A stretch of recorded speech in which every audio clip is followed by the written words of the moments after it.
The Angels won a game this last weekend, and the Angels lost a game. And Phil Nevin lost a game all by himself.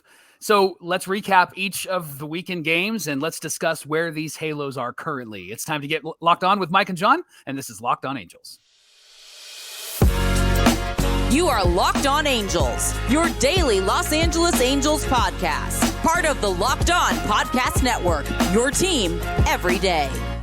Thanks for making Locked On Angels your first listen of the day. You can find us anywhere you get your podcasts, including Apple Podcasts, Spotify, and SiriusXM by searching Locked On Angels. And the best way to help us out is by giving us a rate and a review. And if you're watching on YouTube, make sure that you're subscribed and click the bell to be notified every time a new episode drops. And today's show of Locked On Angels is brought to you by eBay Motors. A championship team is all about each player being a perfect fit. And the same is with your vehicle. So for parts that fit, head to eBay Motors and look for the green check. Stay in the game with the eBay Guarantee Fit, ebaymotors.com. Let's ride.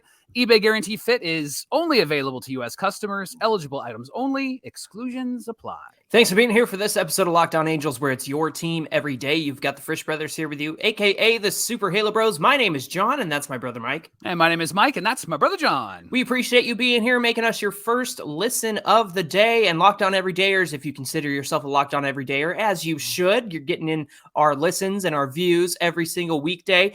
We're going to recap the series, each game of the series against the Yankees, which starts tonight. But on today's show, Mike, we need to recap the weekend against the Astros. Coming out of the break, the Angels had every opportunity to take their fate into their own hands because the Astros and the Yankees also are in the wild card ahead of them. And there was a little bit of back and forth. Unfortunately, they dropped 2 games in this series. So we're kind of right where we started when this week kicked off, aren't we? Right. Yeah, and they did have a good opportunity because they got some guys back. They had Matt Moore back. They had Zach Neto back. Michael Stefanik is up. Trey Cabbage is up. We'll talk about him and his performance on Sunday. David Fletcher was outrighted to AAA. Anthony Rendon on the IL again. Surprise, surprise. Joe Adell's got an oblique strain, so he's on the IL. And then Sam Bachman has shoulder inflammation. He's on the IL. And then we got news yesterday that Chris Davinsky is going to go on the IL as well. So just a lot of injuries, but people coming off the injured list as well. In regard to Fletch, Nevin did say it came down to defense. They felt that Squid was better on defense. And then in regards to Rendon, he underwent testing on his shin. There's no fracture, just a deep bone bruise. He's walking with a limp, doesn't need crutches anymore. And then Trey Cabbage, as he comes up, is going to play first base and some outfield.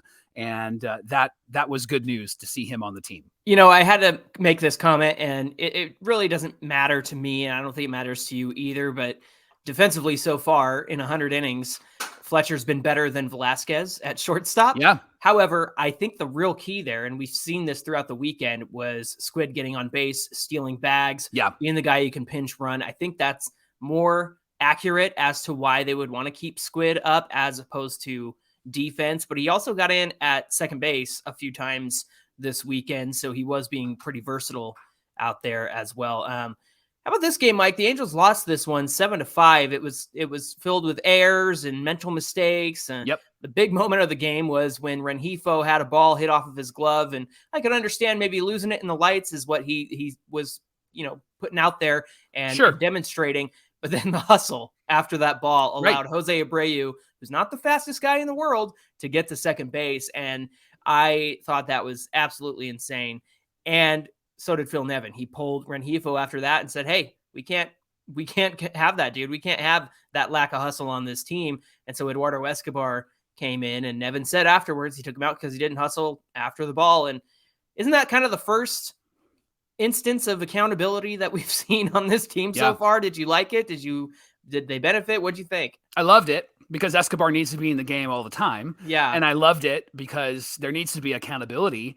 And then I hated it because we are halfway through the season and suddenly there's accountability, and there hasn't been accountability before that. There was an incident in the game on Sunday, and we'll talk about the recap of that game, but there was an incident where Taylor Ward's making a catch in left field, and he nonchalantly makes the catch, and the runner at first base noticed that and tagged from first to second. Yeah. And Taylor Ward threw like you used to throw from right field at church softball, right? Like a better arm than that. He bounces the ball into second base, and that's the stuff that is just so infuriating for fans. It's infuriating for me because that's the stuff that good teams don't do. And I think back to, I think it was last year, Taylor Ward coming around first base thinking Altuve is going to throw him the ball, right? And he's really throwing behind him, and they picked him off. And those types of plays are just bonehead plays. There was another moment in this game where there was a big debate on if Moustakas could have gotten a double play on an easy bunt from Maldonado. It looked like from the pictures, from the video, that he probably could have thrown to second and maybe gone to first, and they could have gotten a double play. But honestly, John, this is why the Angels find themselves where they find themselves in the standings, and it's why the Astros find themselves where they find themselves in the standings, because they're a team that doesn't take anything for granted. They're a team that makes sure that they play all the way through the play. That's why Rengifo was yanked, because he didn't play all the way through. He just kind of skipped out to the outfield and wasn't really hustling. And Taylor Ward's in left field. Exactly. Taylor Ward's in left field, and Taylor Ward's not going to hustle in. The guy hardly hustles. Yeah. And that's just what's infuriating about this team. And then there's no accountability. And if there is, we don't know about it because the players aren't interviewed. I was watching this weekend some other games that were taking place while waiting for the Angel game, and I found it really fascinating that in a lot of different cities, the players are interviewed by the media, and we don't ever get to hear from the players outside of Erica Weston's after the game if the Angels win moment, right? And so that's what's just really frustrating about this team and really frustrating about this weekend is that they're, now all of a sudden there's accountability, and now all of a sudden there's responsibility when we haven't seen it all season long. Yeah, I think Moose was able to throw over to third. I think that was the play he could have done. Yeah, to get the lead runner. And Langston called it out on the Angels broadcast on the radio. He's got to be careful, Mike. He can't say anything negative. He might get fired for too much negativity. In this one, Ohtani had 5 innings pitched, 5 runs, 4 earned. He also went 2 for 5. He was frustrated. He said, I'm frustrated to a certain point, not just me. I feel like the whole team's frustrated. I feel like it's only natural when we can't win games, and that frustration builds up. And it looked like he was having some more finger issues out there, which kind of that's where his control went. He did not have very good control getting further into that game. And Phil Nevin said, mistakes happen. I'll never have a problem with mistakes. If what happens, it's what happens after the mistakes. The next play is too dang important for the team and for the player and for our fans, quite frankly. And it makes sense. Going back to what you said, you play the play all the way through. And you're right. That's what teams like the Astros do. That's why they're so successful. And it's fascinating to me because where's the mentality, or what's the mentality of the team? And it should start at the top with the manager. It's like, we see this example of accountability by pulling Rengifo. Fantastic, right? But at the same time, what's the vision that you're preaching to this team? What's the drills that you take? Or, hey, we're going out there and we're practicing this today. Not that you want to, exasperate the guys further and cause injury, but like, I'm just trying to understand where the accountability comes from if we don't see them and a philosophy that says play these plays all the way through, like come up firing from left field, or hey, there's a heads up play over at third base. It's stuff like that that's really missing. And Nevin talks about it, but where's the practice of it? That's my question. It's the old and new, Johnny, with this team. The old is Taylor Ward, Luis Rengifo. The new is Mickey Moniak and Zach Neto. The difference between those 4 players at 2 and 2 is hustle, is energy, is excitement, right? And Cabbage by extension, and even Ohtani when he was here too. Absolutely. And I think just the reality with Zach Neto, for example, like he is the guy that should take the lead on this team. That guy is so good offensively, defensively. He's competing every single time that he's out there. Doesn't take a play off.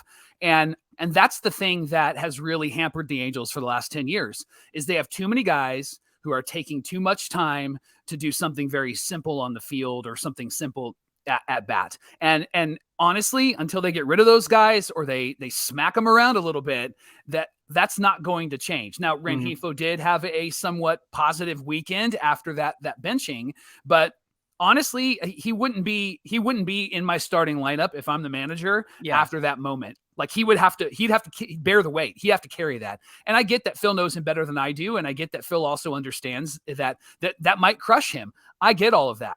But quite honestly, this is why you traded for Escobar. And the fact that he isn't in there every single day and Rengifo is just fascinating to me. Fascinating. Well, speaking of fascinating, it'll be interesting to see how the Angels handle the Yankees who are coming into town, and they're playing them tonight at 6:38 Pacific time. Griffin Canning's on the mound. He had himself a stinker the last time out against the Dodgers. Hopefully he can get back to what he was doing before that. You can catch every pitch of the Angels hometown broadcast with SiriusXM on the SXM app. All you got to do is search Angels. Coming up on Locked On Angels, this game one would have been devastating if not for what happened on Saturday. We're going to get into all the details on that coming right up. Today's show is brought to you by Sleeper. Hey, you want to win 100 times your money on daily fantasy baseball? Yes. Of course you do, right? You can with the Sleeper app. Sleeper is now offering up to 100 times payout with their 8-pick contest. So choose as many as 8 players that you like and decide if they will underperform or overperform the predicted stats. So Johnny, help me out here. Will Griffin Canning give up more than 3 earned runs against the Yankees? I didn't even have to hear you say 3. Will Ohtani hit more than 1 home run against the Yankees today? Ooh, he's due. Yeah, let's have a 2-run home run night for Shohei Ohtani. And then will Moniak get more than 2 hits in this game tonight? I hope so. He's on my fantasy team, so I'm taking the taking the over. Let's go. Love that. That's how easy the Sleeper app really is. And it works really quickly. You can make your entries in 30 seconds or less. And then there are fast and safe, all combined together. Safe and fast withdrawals and all payouts. You can download the Sleeper app today. And when you do, use our promo code LOCKEDON at sign up, and you'll get an instant deposit match of up to $100. Check out Sleeper today. We want to thank you for making Locked On Angels your first listen of the day. Locked On Everydayers, join us every day this week as we recap each game of the Yankees series. Then there's an off day on Thursday, which gives us the opportunity to talk to our friend from Locked On MLB Prospects, Lindsey Crosby, on Friday. We got a great conversation. We're going to tell you what that is. Maybe tomorrow we'll talk about that conversation. But in the meantime, you can catch the Angels back at it tonight, 6:38 Pacific time at the Big A. They're taking on the Yankees. You can catch every pitch of the Angels hometown broadcast on SiriusXM with the SXM app. Just search Angels. Saturday's game was incredible. It was a fascinating, fantastic, wonderful game. In fact, right after the game, we talked about this specific game on Twitter. You had tweeted out, hey, what a game, all of that good stuff. And Cast Member Adventures on Twitter, who follows us, really great listener and viewer, said they couldn't wait to hear this recap. Oh, so I love that. This is for you, Cast Member Adventures. Yes. Angels immediately went up 3-0 in this game. In the second, Renfroe walked, Theis got a single, and then Rengifo hit the 3-run bomb. Johnny, the key to all of that was that it happened with 2 outs. And this is the thing the Angels have done all weekend long, something that we hadn't seen prior to the All-Star break. And quite honestly, you can't blame the offense this weekend because they really battled in this game. Here's where the problems really lie with the Angels, and it's with pitching again. Detmers gave 2 of the runs back in the third, and the inability to get shutdown innings has always been the Angels' Achilles heel, right, Johnny? Yeah, we're going to dive into those numbers a little bit later this week and just see how many times the Angels have not had a shutdown inning after they score some runs and how often they've gave it right back. Yeah. And, in that inning, it was 2, but then they did it again in the 4th inning. Mike Detmers gave up a 2-run double to Martin Maldonado. Now, I said on Friday, and apparently he didn't listen to me because I said on Friday, you can't give Martin batting 174 Maldonado any sort of opportunity to hurt you. And that just seems to happen every single time to the Angels. If Tucker's going to hurt us, which, by the way, he is always going to hurt us, right? Kyle Tucker's always going to hurt us. We need to take the booing of Alex Bregman and we need to move that to Kyle Tucker because Bregman, I know people boo him because of the 2017 World Series. Okay, cool. But with Tucker, like that guy kills us every single time. And he's Ramon Laureano. Maybe we should do a little drug test on Kyle Tucker. He gets us every single time. Maldonado should not get us every single time. Now, you can't be Mike Napoli against the Angels. No, you can't. now, Detmers didn't have a terrible game, Johnny. 6 innings, 5 hits, 4 runs, 3 walks, 6 Ks. But the bullpen really struggled. And I mentioned Davinsky in the last segment is going to go on the IL. He gave up 5 runs in the 7th. Now, before we continue with the recap of this, Johnny, what'd you do at this point in the game? Did you turn it off? What'd you tweet? Go ahead and talk about that. It was 9-3, Mike, and I didn't turn off the game, but I said on Locked On Angels Twitter, congratulations to the team who's going to get Shohei Ohtani before the trade deadline. You are getting a generational talent. You are getting somebody who automatically gets you to the playoffs. It's been a pleasure watching him, and it's going to be great for you and your team. I threw in the towel because I watched that happen, and after Friday night, I was exhausted. And I was like, yeah, this is inevitable. The Angels had every chance to take their fate into their own hands and come out of the All-Star break and gain some ground on wildcard teams. And what do? They squandered that on Friday night. They go down 9-3 at this point of the game. And so it's the top of the 7th when that happens. And I'm done. I'm just done. And I'm over it. Turns out it was the first ever reverse jinx in the history of Locked On Angels because the Angels in the bottom of the 7th came roaring back, Michael. Yeah. And led by Zach Neto, who hits a massive home run, and then Escobar gets an RBI single. Remember I mentioned that he should be in the game? Yeah, Escobar gets an RBI single. Made it 9-6, and then with 2 on, Mike Moustakas hits a 3-run home run. All is forgiven, Mike Moustakas. You have endeared yourself. Mike, who's the last free agent? I know he wasn't a free agent, but he was a trade. But who's the last guy to come over to the Angels and endear themselves? Like Vladdy Guerrero or Torrey Hunter is the last those two are the last two that really did that. Yeah, that and actually performed for us and actually endeared themselves and actually looked like they wanted to be here. And Moustakas looks like a guy that wants to be here. And he gave a conversation to the locker room as a guy who's been there before in the World Series, a World Series champion. Where's that been? I saw somebody say, man, Moustakas in the few games that he's played has done more than Anthony Rendon has done in his entire Angels career. And he's great at third base. He's hit 5 home runs now. He almost had 6 on Sunday night, but Kyle Tucker robbed him of that one. I'm all is forgiven, Mr. Moose. Now, remember we talked about shutdown innings. The Angels just didn't have it with Matt Moore. He came in, gives up a 2-run home run. This was debated, John. Was it a good move, a bad move by Nevin? I know that he only had Luke Davidson or Webb in the bullpen because they were going to save Esty for the 9th, and he's coming off the IL. I get all of that. I actually wasn't too frustrated with the move. How about you? I wasn't either. I mean, if your choices are Aaron Loop, Tucker Davidson, then you're going to go to Matt Moore because Webb, I believe, had thrown on Friday. And he wasn't good. And so you're going to go to Matt Moore because I know he's coming back, but at the same time, when they work their way back, it's not like they're jumping right into a game. They're throwing simulated games, they're throwing to hitters, that sort of thing. So the practice is there. And if it wasn't Matt Moore, then we'd be having a conversation about, why is Aaron Loop coming in? Why is Tucker Davidson coming? You can't win in that situation. So you're going to go with your best guy. And that was Matt Moore in that moment. That move I didn't have a problem with. There is a move that we'll talk about. Now, speaking of the 9th inning, Angels down 12-9. Shohei hits a home run, his 33rd at the time. Then Ward scores on a pass ball. Then Hunter Renfroe gets an RBI single. We're back to being tied at 12. And then the shutdown inning happens. And it happens with Carlos Esteves. Fly out, strike out, infield pop out. Even when the guy's in a bit of a jam, he still is able to get through it. And then in the bottom of the 10th, Johnny, with a runner at first and a runner at second, Taylor Ward hits into a routine double play ball and the shortstop throws it away and Trey Cabbage scores and the Angels win this game. I got to say, I saw the photo and I think Classic Cards on Twitter had this photo. And if it's a lefty first baseman, he makes that play.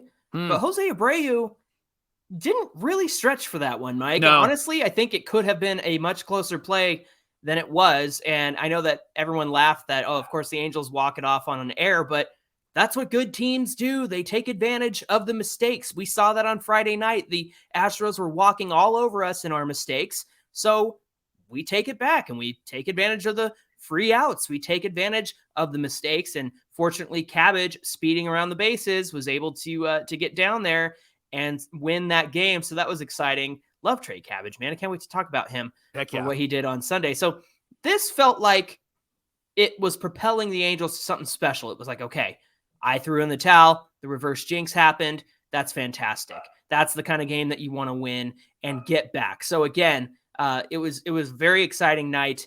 And then there was Sunday's game, and we'll get into that one in just a minute.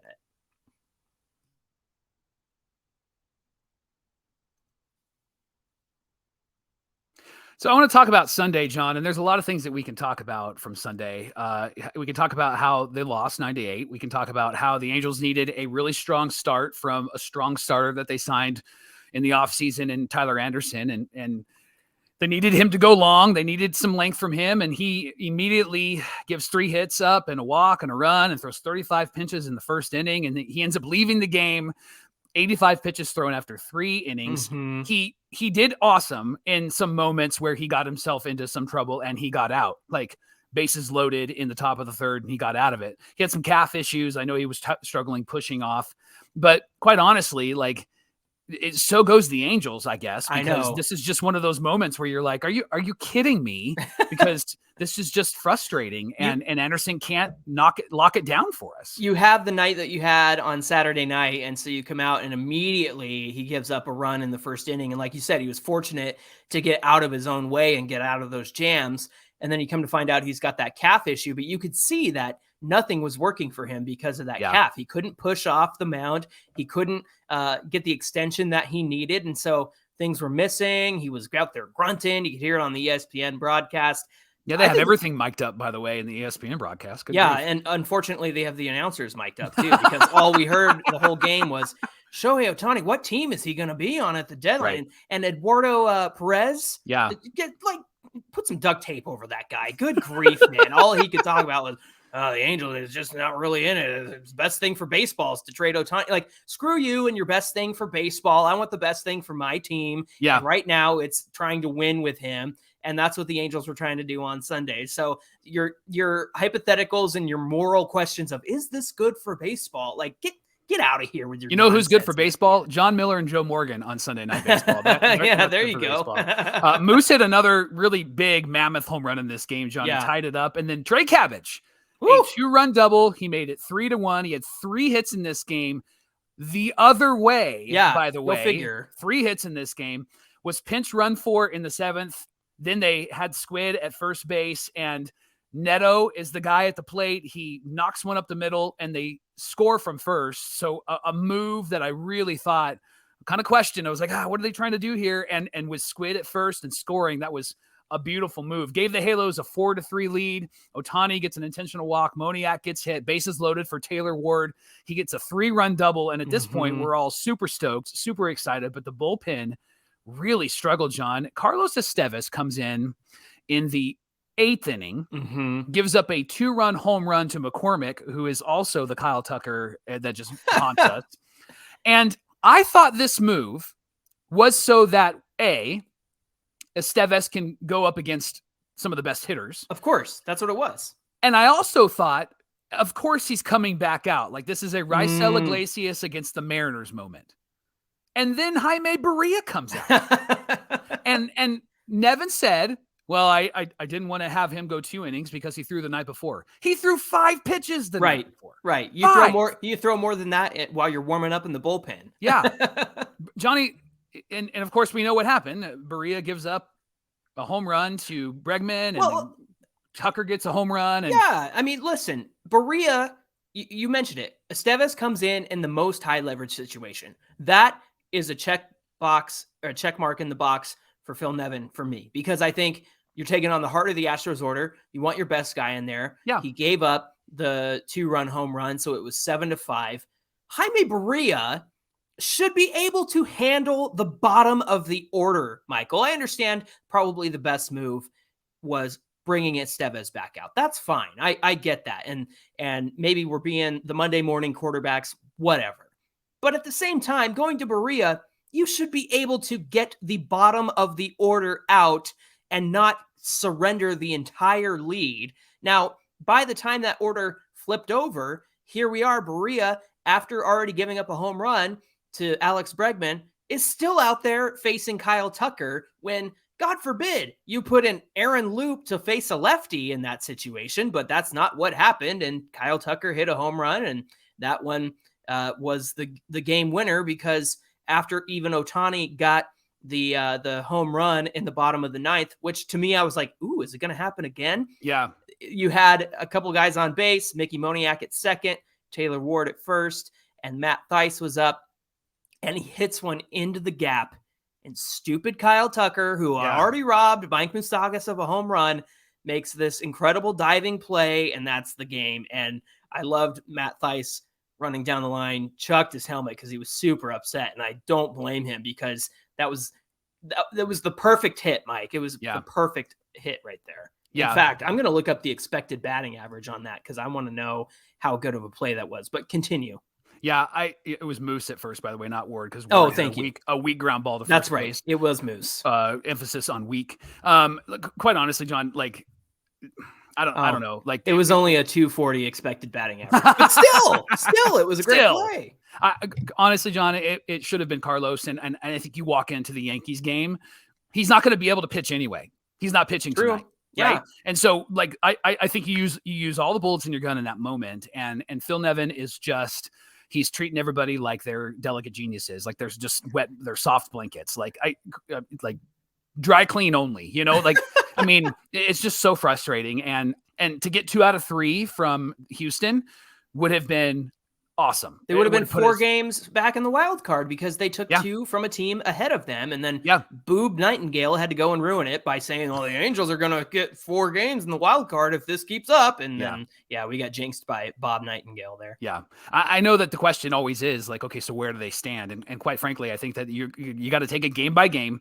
I think by the end of this week, they should make a decision on what they're going to do. They have to take the series from the Yankees for sure. And I think that they have to take the weekend series against the Pirates as well. If they don't, then I think that this team needs to make some decisions on who they're going to trade and when they're going to trade them. Mm-hmm. I don't think that they're trading Ohtani, even if they're out of it, Johnny. I don't think they're trading him at all because I think that if you trade Shohei Ohtani, Artie Moreno looks at this team and goes, why are people showing up? And people are showing up to see Shohei Ohtani. It's like 1998 all over again with Mark McGwire chasing the home run record. People were showing up to see Mark. They weren't showing up to see the Cardinals because the Cardinals were not great that year. So I don't think Shohei gets traded. I think that this team has to take at least 2 of 3 from the Yanks, if not try to sweep them, because they're at a place now where each game matters so much. So tonight's game matters, and then they can focus on Tuesday's game after that. Well, let me just set the stage here, because before the trade deadline, we also face the Blue Jays in Toronto, who are also ahead of us in the wild card standings. So the Angels have 6 opportunities to take their fate into their own hands and perhaps get some wins against the Pirates and the Tigers. And that's all before the deadline. So I'm with you. You got to take it game by game, because at this point, I don't think that you can look at Sunday night's game and say like, oh, well, they're out of it, because it wasn't the blow up starting pitching stuff that we had prior to the All-Star break. But I think there's some obvious answers on what they would need to add. But also, if they go into selling mode, they have plenty of opportunities to sell. But again, I think you take it game by game. You have to take it against the Yankees 1 by 1, and you've got to come away with a series win. I think it's a different conversation come Thursday after this Yankee series, depending on where they stand. Well, thanks for making Locked On Angels your first listen of the day. Remember, they do play the Yanks tonight at 6:38 at home, and you can catch every pitch of the Angels' hometown broadcast with SiriusXM on the SXM app. Just search Angels. Hey, go ahead and give us a follow at Locked On Angels on Twitter. Our name is no longer reversed on there because the reverse jinx is over. It only lasted less than 24 hours. And then give us a follow at Super Halo Bros on Twitter and Instagram. If you're on YouTube, comment below the video. Let us know that you're here and say hi, and let us hear your thoughts from this weekend. Hey, Mike, what do we have on deck for tomorrow's show? We're here recapping the game. Every game matters, so we're going to take it one game at a time. We're going to see how Griffin Canning does tonight, and we're going to talk about him tomorrow on Locked On Angels. Sounds like a plan. We hope that you'll come back here and see us again for more Locked On Angels. Until then, my name is John, and that's my brother Mike. And my name is Mike, and that's my brother John. Thanks for being here with us, and we'll see you back here tomorrow.